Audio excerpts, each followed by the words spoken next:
नमस्कार दोस्तों, मेरा नाम है संदीप। हमारे YouTube चैनल हिंदी साहित्य सेतु में आपका स्वागत है। दोस्तों, आज हम हमारी हिंदी भाषा के हिंदी व्याकरण के मेहमानों के बारे में पढ़ेंगे। जिस प्रकार दोस्तों हमारे घर मेहमान आते हैं, उसी प्रकार हमारे हिंदी व्याकरण के अंदर भी मेहमान आए हुए हैं, जो कि 6 वर्ण हैं। उन्हें हम आगत वर्ण कहते हैं। आज हम इन्हीं का अध्ययन करेंगे। आइए देखते हैं। आगत वर्ण। दोस्तों, आगत का अर्थ होता है आया हुआ, यानी जो हमारी हिंदी भाषा के वर्ण नहीं हैं, लेकिन हमारी हिंदी भाषा में आए हुए हैं, हमारी हिंदी भाषा में प्रयोग होते हैं, उन्हें ही हम आगत वर्ण कहते हैं। ठीक है, देखते हैं। आगत वर्ण वह ध्वनियाँ या वर्ण जो मूल रूप से हिंदी भाषा के नहीं हैं, बल्कि दूसरी भाषाओं से। दूसरी भाषाएं कौन सी?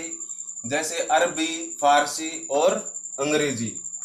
दूसरी भाषाओं से हिंदी भाषा में आए हैं, उन्हें आगत वर्ण कहते हैं। अब इसकी परिभाषा देखते हैं। आगत का अर्थ होता है आया हुआ, अर्थात जो वर्ण विदेशी भाषाओं, विदेशी कौन सी?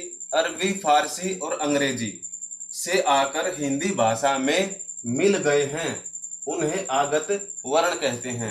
ठीक है, जो विदेशी भाषाओं से आकर हमारी हिंदी भाषा में इतना घुल मिल गए हैं, इतना रच बस गए हैं, इतना मिल गए हैं कि इन्हें हम बता ही नहीं सकते कि दूसरी भाषा के हैं। इन्हें ही हम आगत वर्ण कहते हैं, लेकिन ये मूल रूप से हमारी हिंदी भाषा के नहीं हैं। वो कौन से हैं अब देखेंगे। जैसे कि इनको हमने 2 भागों में बांट दिया। जो ये वर्ण है दोस्तों, जो दूसरी भाषाओं से हमारी हिंदी भाषा में प्रयोग होते हैं ना वर्ण, इन्हें हम 2 भागों में बांटकर पढ़ेंगे। जैसे हमारी हिंदी भाषा के वर्ण होते हैं, उन्हें हम 2 भागों में बांटकर पढ़ते हैं, जैसे स्वर और व्यंजन। इसी प्रकार ये जो हमारे आगत वर्ण हैं, इन्हें भी हम 2 भागों में बांटकर ही इनका अध्ययन करेंगे, स्वर और व्यंजन। ये जो आगत वर्ण है दोस्तों, इनको 2 भागों में बांट लेते हैं, स्वर और व्यंजन। स्वर 1 आया है और व्यंजन 5 आए हैं, टोटल हो गए 6। ये हमारी हिंदी व्याकरण के मेहमान वर्ण भी होते हैं।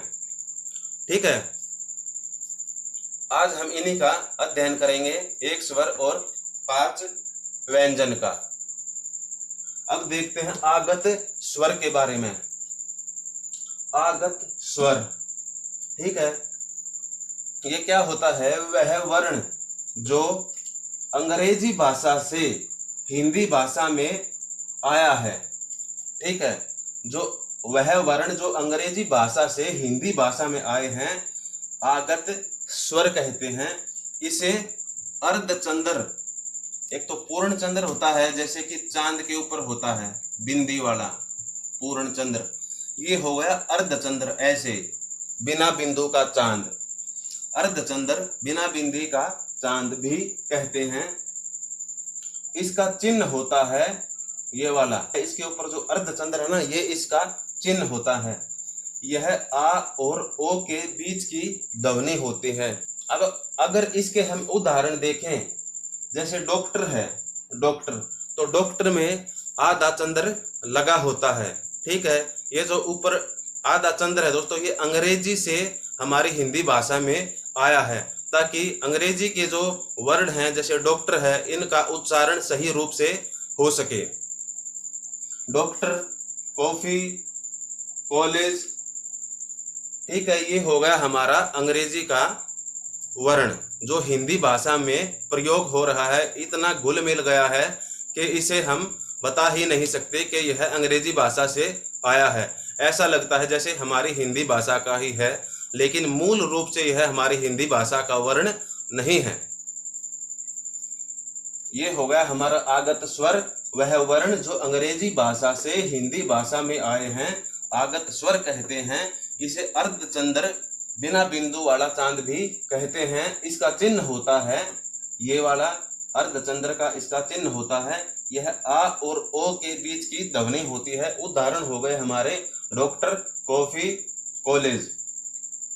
ठीक है, अब पढ़ते हैं दोस्तों आगत व्यंजन के बारे में। ठीक है,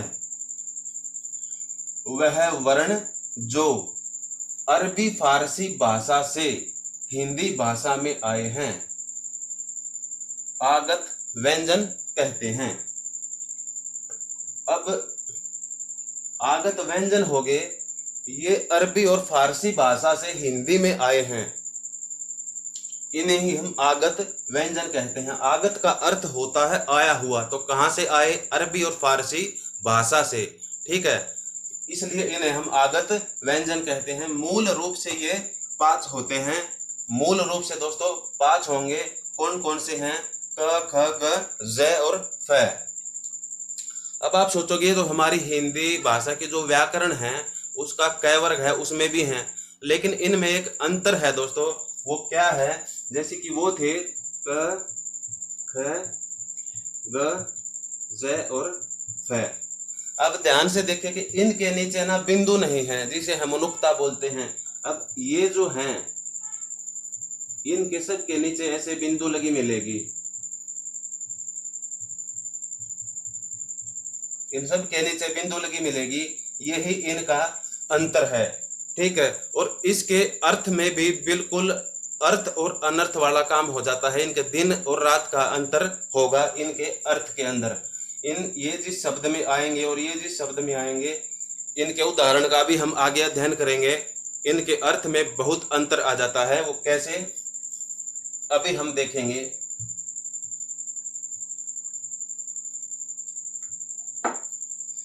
आगत व्यंजन कौन से हैं? वह वर्ण जो अरबी फारसी भाषा से हिंदी भाषा में आए हैं उन्हें आगत व्यंजन कहते हैं।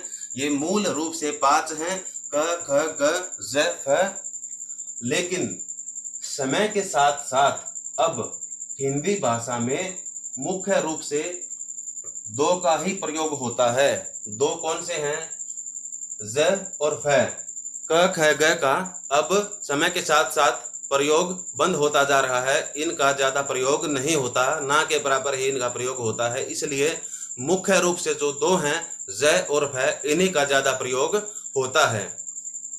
जो उर्दू के शब्द होते हैं ना दोस्तों, उर्दू के, इनमें इनका सही से उच्चारण करने के लिए ना इनका प्रयोग होता है ज्यादातर। ठीक है, उनका प्रयोग करने के लिए इसमें आगत व्यंजनों का ज और फ का सबसे ज्यादा प्रयोग उन्हीं के लिए किया जाता है। ठीक है, ये हो गया हमारा आगत व्यंजन। वह वर्ण जो अरबी फारसी भाषा से हिंदी भाषा में आए हैं आगत व्यंजन कहते हैं। मूल रूप से ये 5 हैं, क, ख, ग, ज, फ। लेकिन समय के साथ साथ अब हिंदी में मुख्य रूप से 2 का ही प्रयोग होता है, ज और फ का। अब इन्हें देखते हैं। ज है जो, इसके नीचे बिंदी लगती है जिसे हम नुक्ता बोलते हैं। जैसे मैंने अभी बताया था, इसके नीचे जो बिंदी लगी है ना, इसको नुक्ता बोलते हैं, बिंदी को। ये हो गया ज। जो हमारी हिंदी वर्णमाला का ज है ना, उसके नीचे बिंदी नहीं लगती, लेकिन इसके नीचे लगती है, इसीलिए ये आगत व्यंजन है। यही इसकी पहचान है, इसके नीचे बिंदी लगती है। उदाहरण होगा जैसे जमीन, जरा, राज, जेबरा, बाजार। जो इस ज का उच्चारण है ना दोस्तों, एक तो हिंदी वर्णमाला का ज है उसको बोलेंगे ज ज, लेकिन ये वाला जो ज होता है इसको बोलेंगे ज, एक झनकार के साथ, एक गूंज के साथ। ठीक है, इसका उच्चारण इस प्रकार से होगा जैसे ज। जैसे अंग्रेजी का, हमारी अंग्रेजी भाषा उसका जेड होता है ना, उसको भी ऐसे ही बोलते हैं जेड, वो इसका चिन्ह होगा। हिंदी का ये ज आगत और अंग्रेजी का जेड। ठीक है, ये हो गए इसके उदाहरण, जमीन, जरा, राज, जेबरा और बाजार। अब आता है फ। हमारी हिंदी भाषा का जो, हिंदी वर्णमाला का जो वर्ण है एक हो गया फ। ठीक है, उसको बोलेंगे हम, जैसे दोनों होठ का उसमें प्रयोग होता है, दोनों होठ उसमें यूज होंगे फ। लेकिन ये वाला जो है नुक्ता वाला, इसके नीचे बिंदु लगी है, जो आगत वर्ण है, इसको बोलेंगे फ। फ करके बोलेंगे फ। ठीक है, इनके उच्चारण और इनके अर्थ में बहुत अंतर होता है। जैसे कि फिल्म, साफ, फोन, फायदा, ठीक है, फायदा, ये हो गया हमारा उदाहरण। फिल्म, साफ, फोन, फायदा। अब इन सब के नीचे देखो बिंदु लगी है फे के नीचे, इसलिए इनके अर्थ में भी अंतर होगा। ये था दोस्तों हमारा आगत वर्ण। आगत वर्ण में हमने पढ़ा आगत स्वर और अब पढ़ा हमने आगत व्यंजन। मुख्य रूप से दो ही प्रयोग होते हैं, ज और फ, ठीक है। अब अगर हम इनके उदाहरण देखें, एक तो नुक्ता वाले, एक बिना नुक्ता वाले, एक तो जिनके नीचे बिंदु लगी है और जिनके नीचे बिंदु नहीं लगी है। आइए देखते हैं। जैसे ये हो गया हमारा बिना बिंदु वाला जरा। इस जरा का अर्थ होता है बुढ़ापा। और एक हो गया हमारा बिंदु वाला जरा, इसका अर्थ होगा थोड़ा सा। देखो कितना अंतर हो गया एक बिंदु के कारण। एक तो हो गया हमारा जरा जिसका अर्थ है बुढ़ापा, और दूसरे के नीचे हमने बिंदु लगा दी तो वो उसका अर्थ हो गया जरा सा यानी थोड़ा सा। इसी प्रकार हो गया हमारा राज। राज का अर्थ क्या होगा, जैसे जब कोई राजा राज करता है, उसका शासन होता है ना, उसको बोलते हैं राज, कि आज किसका राज है, वहां किसका राज चलता है। अगर हम उस राज में ज के नीचे नुक्ता चिन्ह लगा दे या बिंदु लगा दे तो उसका अर्थ हो जाएगा राज। राज यानी रहस्य, राज यानी रहस्य, ठीक है। अब एक हो गया दोस्तों फन। एक तो हो गया सांप वाला फन, ठीक है। देखिए एक हो गया सांप का फन, लेकिन अगर हम इस फे के नीचे बिंदु लगा दे तो इसका अर्थ हो जाएगा, अर्थ ही बदल जाएगा। इसका अर्थ होगा फन यानी कि हुनर। जैसे किसी कलाकार के अंदर कोई हुनर होता है उसे बोलते हैं फन। जैसे कलाकार को कलाकार कह देते हैं हम, उसे फनकार भी कहते हैं। तो फन यानी हुनर।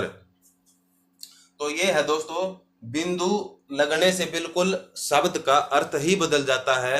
ये है हमारे आगत वर्ण, स्वर और व्यंजन। ये मूल रूप से 6 हैं जिसको हम एक स्वर और 5 व्यंजन के रूप में पढ़ते हैं। उन 5 व्यंजन में से मुख्य रूप से 2 ही सबसे ज्यादा प्रचलन में हैं, ज और फ। हमारी वीडियो को दोस्तों ज्यादा से ज्यादा लाइक करें, शेयर करें और सब्सक्राइब करें। धन्यवाद दोस्तों।